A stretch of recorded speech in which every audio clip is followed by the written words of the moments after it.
Welcome to another episode of the African Music Library Instrument Discussion. Here we talk about different African instruments and also lean onto those that double down as genres. I'm your host, again, Kosiso, and today we'll be going to the island of Madagascar to talk about the Valiha. The Valiha is a chordophone instrument found on the island of Madagascar, and it's also considered to be the national instrument of the island. And the instrument is made from a specific genus of bamboo found mostly on the island. But before we get into general historical context of the instrument and also talk about the significance and answer some of the questions that we have for this episode, let me introduce the voices that you know of that will be talking to us about this instrument. First, we have Emmanuel Ogala, the president of the African Music Library and Just Play. And we have Onasanya, who is the director of programs for the African Music Library. Please say hello to our listeners. Hi, listeners. My name is Emmanuel. I'm happy to be here today and looking forward to discussing this interesting instrument. Hi everyone, my name is Anu Onosoya. It's my pleasure to be here also today to discuss about the Valiha. Really looking forward to a very interesting conversation today. Thank you.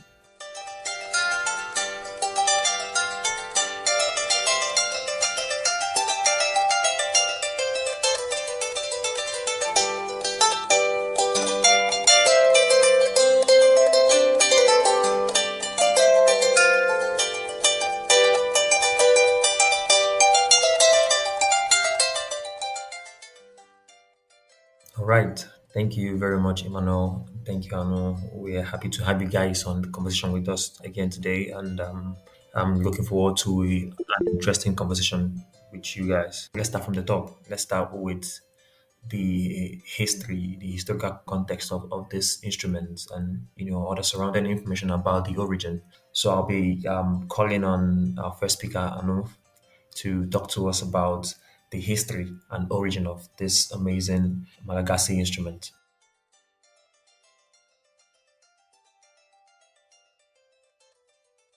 Thank you very much, Kosi. Thank you for that preliminary introduction of the Valiha. Very true. Interestingly, the first time I saw the instrument, I thought it was an aerophone. It's until I started the further research, I said, oh, it has the look of an aerophone, aside the strings and then the carrier that you have to hang it. I would have actually called it an aerophone on seeing it without the carrier and the strings not being very prominent. But it's a very interesting instrument, I must say that, with a lot of traditional significance to it. And I will start with the origin, the history and the origin of the Valiha. As usual, the African, or will I say, we usually encounter the conversation that says that most African instruments or most African historical accounts are usually oratory in terms of being documented, whether in a song or maybe just recitals being passed down from generation to generation. And the Valiha is not different from other African instruments. Well, let me also emphasize that Madagascar is actually under the East African region in Africa. So, because some people might say that, oh, it's in the Indian Ocean, is it really part of Africa? But when we're growing up, they used to say that Africa without Madagascar was a cup of tea without sugar. So Madagascar is actually part of Africa, just to re-emphasize that. And then going back to the instrument, the Valiha's origin, it's a bit fuzzy. And there are two accounts of how it came about in Madagascar. I'll quickly touch on the two accounts. The first account says that the Indonesians actually brought the Valiha to Madagascar in the first millennium CE. And that's really, really a long time. And actually was introduced into the courts of the king then in a land called Isimiri. And the king, in the courts of the king, was introduced into the court of the kings before he now started taking other forms and shapes, or taking other valuable position, let me put like that, in the community. The Isimiri is actually the, how will I put it, is the Central Islands in Madagascar, and it used to be a kingdom. It used to be a very, will I say, strong kingdom then, and before things changed, and then now the Valiha has actually taken its role, spread to other regions in Madagascar. Before I drill further down, some school of thought also says that the Valiha actually came through the Jews, and that that's an Hebrew instrument, and that before the South Asian, the Indonesian people migrated to Madagascar, we had the Jews bring the Valiha down to, from the Middle East down to Madagascar. Well, none of this is founded, none of this historical, will I say, context is founded. But one thing I would lean towards is the Indonesian origin. And the reason is because we have similarities, just as we talked about the banjo and having similarity with some other African instruments. When you look at it, other chordophones that we can see in West Africa or East Africa, or not East now, towards in between the northern and the eastern belt, that is sub-Saharan area. The Valiha also has, like, will I say, siblings in the Malaysian mountains, and it's also found in Indonesia also, which is the ratong. It's called the ratong. It's very similar to the Valiha. The interesting thing about the Valiha also is that it's made from a particular bamboo tree only found in Madagascar, and which is called the Valiha diffusa. It's like, it's very, how will I say, peculiar to that island. You rarely get that kind of bamboo tree elsewhere. It's very peculiar to the island. So just going back also to tracing back the history and talking a bit more about it. So when the Valiha was actually introduced into the courts of the king, as I said, the name of the kingdom was Imeri, and it was found in the Central Islands in Madagascar. So it was actually played in that king's court. But later on, the Valiha started finding expression in other forms of activities among the people, the Malagasy people. And one of the things is that they started finding a role in their ancient stories, in their tales, their poems, and some very religious, or will I say, let me say, very spiritual ceremonies, let me put it like that. And I want to just quickly touch on one of the very popular poem, which was very popular, which Manam Bintana made very popular in the early 20th century in Madagascar until 1930, when it faded away, and then you now have Anstali now picked it up again in the 2020s again, just picked it up again, reviving it, because it has a bit of the origin of the instrument in it. And I'll quickly read the lyrics of the song or the poem. And in this poem, as it talks about the instrument, he also talks about a very key landmark in Madagascar, which you cannot miss, is the Betsy Boka. It's a river that usually floods, that usually overflows and floods, causes flooding in Madagascar. So he wrote a poem, or will I say, there's a poem which has been turned into a song, and then I really just want to read part of the lyrics, which says that, but this is the flood of Betsy Boka. This is a midnight flood, and the cock crows. Oh my goodness, Betsy Boka. But the origin of, and then he moves from the river and goes to the Valiha. He said the origin of Valiha is, then we were taken to the forest. The sequel is taken from the pumpkin patch. The leather was made of cowhide. So that's like just a snapshot of how it was captured. It's in that I must also say that the Valiha stories are intertwined in the ancient stories, the tales, the poems, just as we read from Ansali, the most recent guy that picked up that poem that talks about the Valiha and the Bebotsika. That's the river that usually overflows. And then just tying it up and all that, tying it up in terms of history and origin. As I said, I lean towards the school of thought because there is a similar one found in Malaysia and among the Indonesian people. The Valiha also historically has found a place in spiritual activities among the Malagasy. And one of the things that you can see it is that there are quite some religious ceremonies and very spiritual that you can see. For example, is honoring the ancestors. Also find it in wedding. That's the Vondiondre also, and the Valiha plays a key role in it. Just as we talk about bride price, this instrument plays a key role in that traditional engagement. Then we also have the culture of exhuming dead people and rewrapping them in new shrouds. Exhuming ancestors, just to also, how will I put it, to bond, to celebrate their dead again, which also the Valiha plays a very key role in it. Also, the Valiha also plays a very big role in circumcision, and also other songs that you can find, the regular songs you can find in the community. And then just to tie this up, the Valiha also was, just as we always say that Africa is very patriarchal, the Valiha used to be a male-only played instrument in the days of old, and some people will call it the Intaolo times. That's the ancient tradition, the ancient people, the ancestors of the Malagasy people, those who lived before the era of the writing. The Valiha was only played by men then. It was a taboo for a woman to play.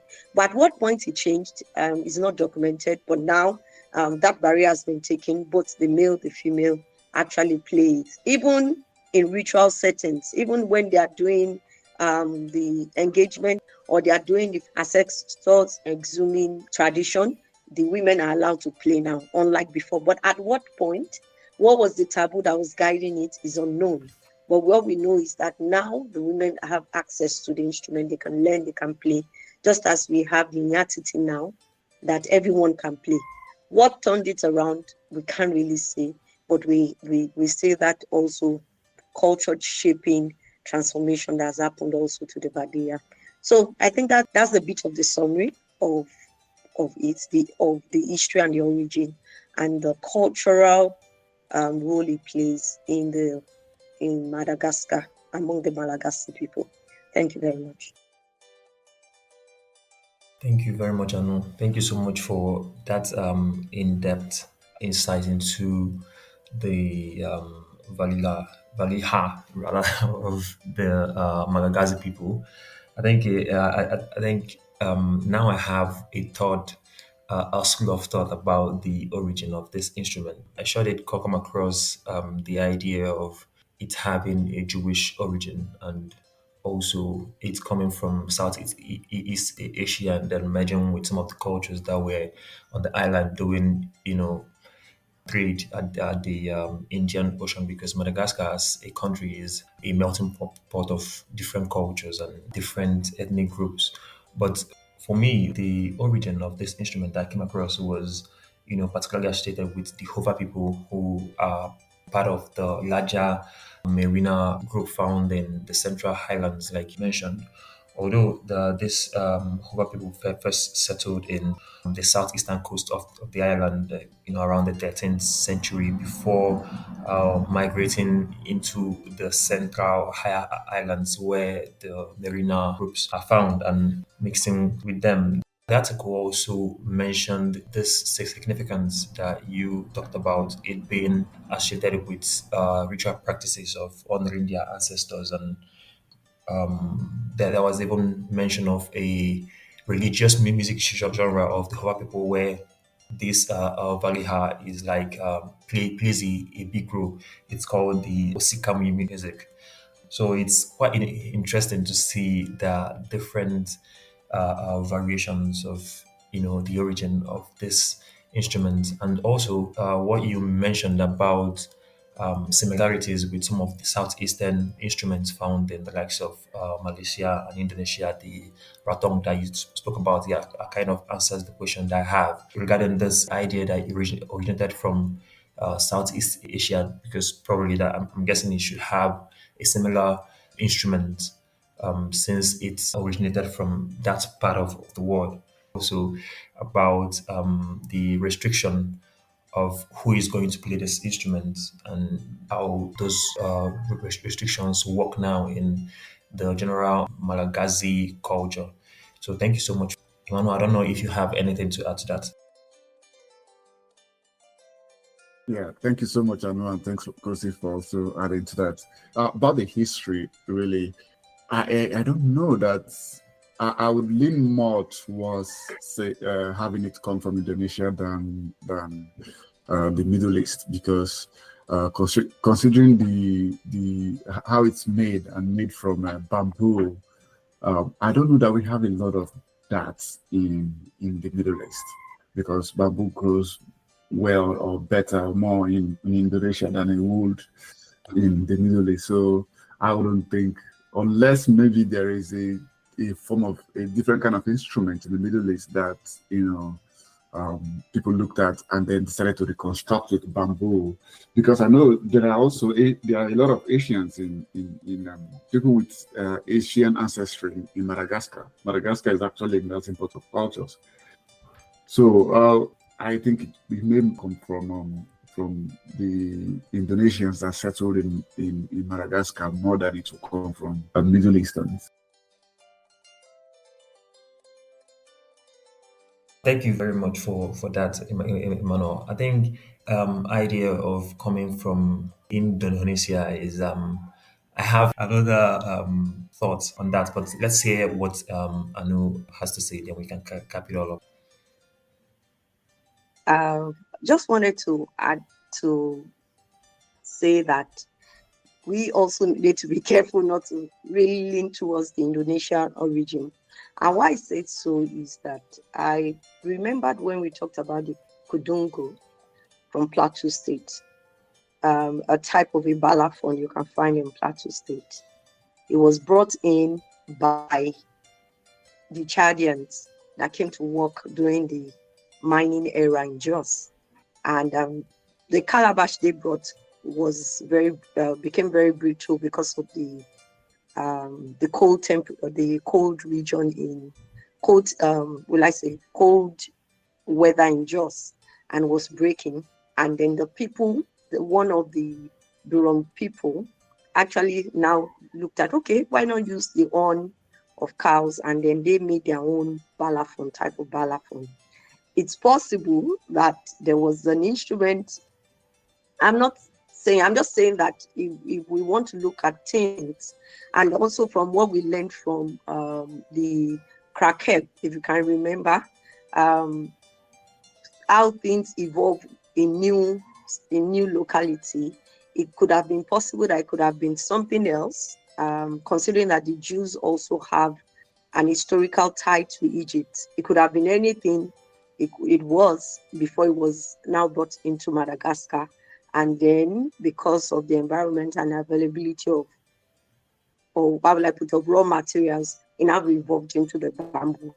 As I said, it could be anything, but though I also lean towards the Indonesia, but I would also be very careful to be very emphatic about it, because we've also seen over the years, or from experience, to see how instrument adapts to new environments and become how will I put it, becomes an identity of the people. Not necessarily it was from there originally, but it's been adapted, it's been changed over the years, and then had become an identity for the people of the land. So that's just what I wanted to say. Thank you.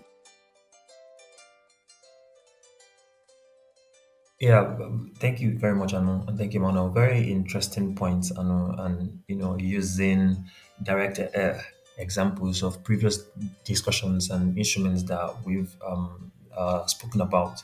But what I wanted to mention earlier is because I was reading a document about this Valiha instrument, and they made mention that this instrument, that the Malagasy people believe that this instrument was an inheritance from King David. A lot of the Malagasy traced their origins to the Israelites. They even said that the part of the wood that was used to build the temple of King Solomon was gotten from the island, which I don't know if there is any historical backing to that.